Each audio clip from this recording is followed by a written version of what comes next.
నమస్కారం. నా పేరు రామకృష్ణ, ధర్మవరం.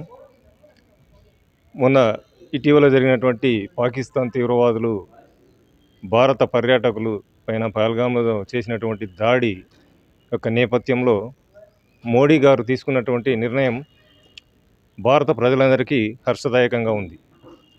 ఇదే కాదు, ప్రతిసారి మన పాకిస్తాన్‌కి సంబంధించినటువంటి తీవ్రవాదం, మతోన్మాదం యొక్క సంబంధించినటువంటి తీవ్రవాదంతో వాళ్ళు పేర్లు అడిగి మరీ వాళ్ళని చంపడం, మగవాళ్ళని చంపి ఆడవాళ్ళని వదిలేయడం, వాళ్ళ పేర్లు కూడా మార్చి ముస్లిం పేర్లు చెప్తే కూడా వాళ్ళని బట్టలు ఊడదీసి మర్మాంగాలను కూడా చెక్ చేసి మరీ చంపినటువంటి ఒక దారుణమైనటువంటి అమానవీయ చర్యల్ని, దానిపైన ప్రతీకార చర్యలకు పాల్పడుతూ ఈరోజు మోడీ గారు చేస్తున్నటువంటి ఈ ప్రయత్నానికి భారత ప్రజలందరి యొక్క సహకారంతో పాటు ధర్మవరం ప్రజల సహకారం కూడా చాలా గొప్పగా ఉంటుంది.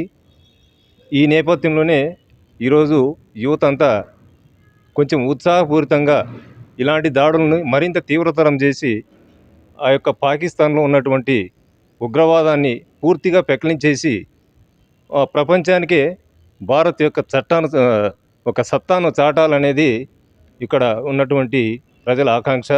కాబట్టి దీనికి భారత ప్రభుత్వానికి ప్రజలందరి సహకారం సంపూర్ణంగా ఉంటుందని నేను భావిస్తున్నాను. జై భారత్, భారత్ మాతాకి జై.